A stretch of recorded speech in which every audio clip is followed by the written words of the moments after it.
Hey guys, what's up? Welcome back to Stormworks. We are back working on our frigate and we are just going to start right where we left off. So we are in this little midship well deck. It's not really a well deck, whatever you want to call it. We put some ribs in here last episode and we got some cranes hooked up and we tested all of that, made sure it was all working good. So now we are back in this room. I wanted to just kind of clean it up a little bit. I think that we probably could have done a little bit better with a lot of the decorating we did last episode. So we're going to go over this real quick and make sure that this looks a lot nicer. So we'll get this looking a lot more finished up. And then we'll just start working on some other little things inside the ship here or there. But that's kind of what we got in store for today's episode. So if you didn't miss last episode, we're kind of just leading or kind of following up right where we left off with that one. So you didn't really miss much in the last one. We really just hooked up these boats. So the boats I didn't really build on camera, but they are XML'd with negative mass rocket boosters just so they can be so small. But that means they aren't necessarily the best controlling. I will be honest. They're not really great in big waves and stuff just because they're so small, but I would even be hard pressed calling them ribs. Really, they're probably a lot closer to like a dinghy, but that's all right. We are just going to just start decorating all over. So I want to get some railings in and I wanted to get some dedicated pathways in. So part of that is me kind of directing people where to go. And I like to do that with these railings, especially in this open space. You're not really going to be able to walk all over it the majority of the time because there's always going to be boats. So I'm trying to kind of lead people to the doorways and to the walkways with these railings. And that's kind of the main goal.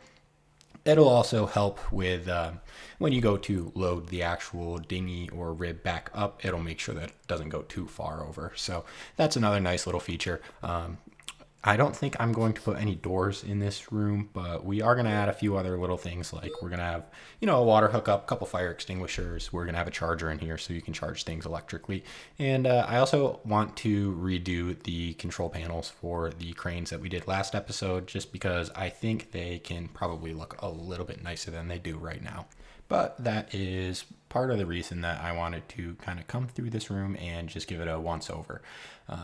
Thought it deserved that, especially because this is really a space you're going to use quite a lot, especially if you plan on doing any missions with this ship. You probably are going to be on the dinghies quite a bit, especially because this thing it's not a massive ship, but in order to get close to land, it would be a lot easier for you to just take one of the ribs or the dinghies than to obviously try to dock this thing up to a actual dock, which there's not a lot of in Stormworks anyways. So it always helps to have that extra rib. And the other thing that we're going to get going right now is just some lighting. I want to do get some lighting in here again, just because it's a pretty common space you're going to use. Now, the lighting will kind of change as we go over the ship, but essentially what I'll tell you is the end plan for the lighting really is that everywhere you go on the outside, there will be some sort of player sensor that will at least lightly illuminate the space so you don't need to turn switches on and off, and that's at nighttime.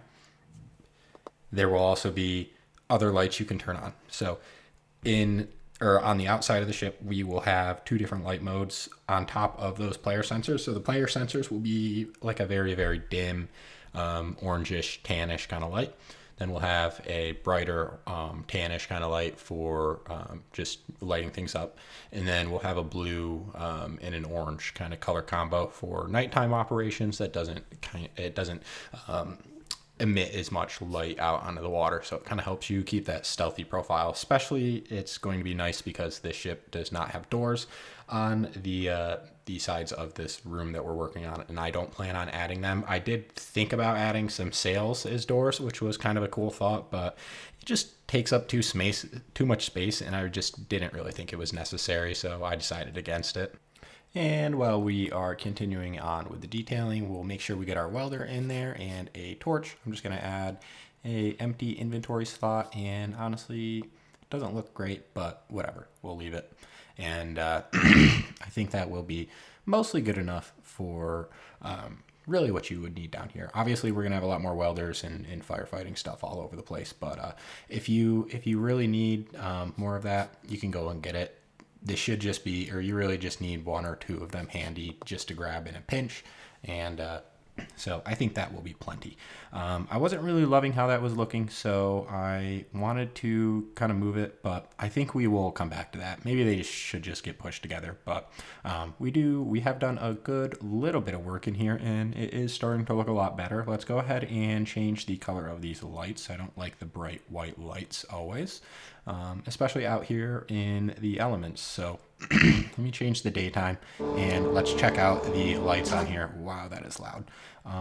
Sorry, in my headphones, that's really loud, guys. But yeah, it looks like that's working. I did add a spotlight to the little connectors for the rib, and I know it's really, really dark right now, guys, but let me turn it up. And I think the spotlight is a nice little addition. You can see even in the daylight, it lights the little area up quite nicely. It's not overpowering, and it doesn't like blind you when you come up to it. So I think that should be plenty good enough. And just kind of wiggling around quick, trying to reconnect. And that is basically how the ribs work. If you missed the last episode, that's essentially what we did to hook them up.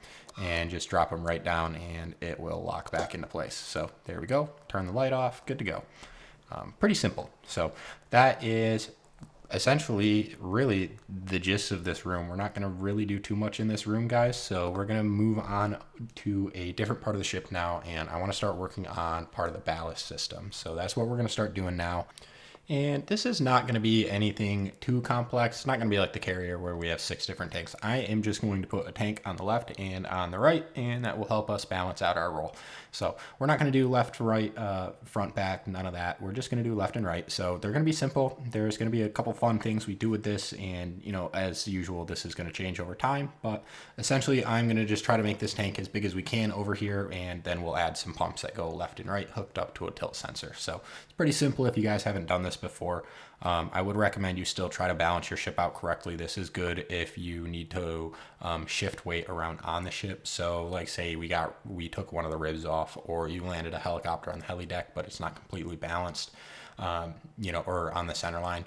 That's where the ballast is really, really good. You still need to balance your ships out. It's going to help you move the center of mass as needed when weight shifts slowly. It's not like an active response thing. You need a lot of pumping power for it to be a active response kind of a system. And so this is, again, more of a passive thing. But I like to do this on my ships because I don't know, I like doing the plumbing. I take things maybe a little overboard when it comes to trying to do realistic plumbing and all of that kind of fun stuff. But yeah, anyways, we're going to do a ballast. And I have a pretty convoluted route that we're going to have to take this to get to the other side, but I did want them to be midship, so they were right over the center of mass. The other really fun thing that we'll do, and I'm not going to get into this in this episode, but I'm going to add on-off valves, like manual on-off valves to the pumps, and then there will also be backup hand valves. So if you lose power on this ship, you will be able to close the pump valves and the relief valves, and then hand pump the ballast to either tank if you need to, and that's again without power. So that is a fun little feature. There's going to be a lot of little weird redundancies like that on this ship. I'm not going to necessarily walk you guys through how to use all of them. It's going to be to an extent a little bit of common sense. If you go to use the manual pumping for the ballast tanks, then you probably should close the other valves. So but anyways, that is just a fun little thing. And you guys, if you haven't noticed, we end up doing a bunch of relays in the bridge, and that's because I didn't want to do breakers, because the breakers can get switched with lightning strikes and the megalodons. So I'm trying to think of many different ways that we can add good redundancies to this ship, and you guys will see as we build. But there's quite a few different backups that we have, and I think that really will help kind of make it feel a lot more well-rounded. Another good example of this is above the bridge. I'm going to put not like a crow's nest, I don't know. It's not really like a control center either. It's just going to be above the bridge, where a conning tower normally would be, but it's not really a conning tower either. And there's a hand crank up there with a couple of communication tools. So if you, again, lose power, you can produce enough power to communicate. It does Morse code. It does radio. you can send video. So a bunch of different stuff like that. And I just think that those little features are fun and they're completely unrealistic, or not unrealistic, completely unnecessary, but I think it does make a difference. So we're going to do our best to try to make this ship very redundant like a real warship would be. The other part of that would be, like suppression systems, ballast, or not ballast, bilge pumps, that kind of stuff. So we are going to get pretty heavy into all of that stuff too. We're going to go a little crazy with the bilge pumps in this ship, but we're going crazy with everything. I mean, every single room has air conditioning, and you guys will see it's not all put in yet, but every single room in this ship will have air conditioning, including the engine room. So it's not, I'm not going for simplicity. And if you're an older viewer, you guys obviously know that I am not going to be the guy that's going to build a simple ship. So I'm probably doing a lot of this stuff that's really, really unnecessary, but in the long run, it's cool. It looks cool, and it's also really, really cool to know that pretty much all of the pipes on the ship are actually doing stuff. They're not really decorational. So pretty much everything here has a purpose, and there's going to be a lot of just random garbage and junk and switches and cranks and all sorts of stuff like that all over the ship for you to mess around with. And that is just kind of part of the charm of building like a compact battleship in my mind. I really like that aspect. I really, really struggle with like the more kind of fun, luxurious interiors. I don't know what to do with my space or with all the space, but in these warships, I love it. I love cramming and just squeezing rooms into these tiny little nooks that you guys have to crawl into, and I don't know, I just think it really makes the experience a lot more enjoyable. But anyways, enough of that. We are onto this really convoluted path of piping that I was talking about. So we are going to have to do a really, really weird route with this piping. And that's basically because I don't want this ballast going through the ammo storage room. And I also don't want it going through the fuel tank, because that is not necessarily realistic. If you had an issue with that, you would put water into your fuel, seawater or fresh water if you're using it, probably not. You put seawater into your fuel, and that would be a much, much, much bigger issue than a pipe leak. So the idea here was I'm really trying to isolate it. So we are going to go up a little bit, up a floor. We're going to go around the exhaust tack, and that should be fine enough for us. I just wanted to tuck this out of the way, really, is the main thing. Is I wanted it to be just out of the way. It doesn't need to be in your face, and I also didn't want to just run it through a bunch of walls. The priority here really was to preserve as much space downstairs as I could. So this utility room up here is literally serving no purpose other than what we're doing here for it is just running pipes and utilities. So I figured we might as well take advantage of that. We'll throw another couple pipes, and you guys will see we're going to actually add more, because we have to add our relief valves and all that kind of good stuff. So funny enough, if you do want to turn off the ballast tanks, you actually got to come up here, because that's where the valves are located. So maybe a design flaw, maybe I'll change that, but that is kind of how it's currently designed, really. But anyways, it looks like that is pretty much most of the route that we need to go. We're going to have to connect them up in the actual exhaust tower itself, but other than that, it's really just connect them up, and then put a couple threshold gates onto a tilt sensor, and we are good to go. But yeah, we don't really have too much more to do. Like I said, we just got to get our vents in here, and I've got to get these connected. So I think we're going to bring them up a block and have them ride out the ceiling.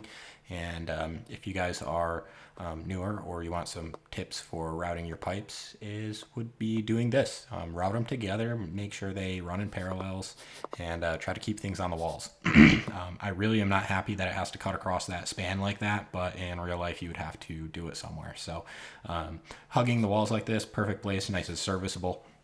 It does add some extra length to your runs, but really when it comes to pipes, as long as you have the pressure gradients, it doesn't really matter how long the pipe is. So in this game, it really is negligible. And you guys can notice I'm using the wrong pump. I know. I always use the inline pumps, but I like that they're inline, and it makes sense.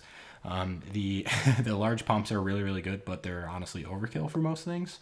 And they're massive. If you think about it, they are actually massive pumps in real life. If you were to think that is a quarter meter squared pump, or a half meter squared pump, or cubed pump. So it is not a small pump to just mount on the wall. But yeah, anyways, we getting our third in here. This is just going to be our pressure relief. And now that I think about it in retrospect, I need to put a pressure relief valve in that room too, because we can't vent into that room. It's not atmosphere. So I can't remember if I did that. We'll see. I think I actually might have vented this outside. I'm pretty sure I did. But we'll see. I don't know. If not, that's just, I'll take note of it, and that's another thing that I can fix. But we definitely do need the vent, or at least we need a vent between the tanks. You could probably get away with not using one, but for our case, I'd like to have everything isolated, not sharing pipes, so that way we can easily or more easily diagnose problems and fix them. But real quick, it looks like we are going to just vent to the outside. I'm just going to put a nice little label here so people know. And we'll do that around the ship anywhere there's a vent, especially with the diesel tanks. We'll put a fume label on it so people know, if you're gonna smoke a cigarette, don't do it there. But anyways, that is pretty much all we have for this one. So if you made it to the end, guys, thank you so much. I really appreciate it. Helps the channel out a lot. If you like this series, don't forget to hit that like and subscribe button. I will catch you all in the next episode. I hope you all have a wonderful rest of your day.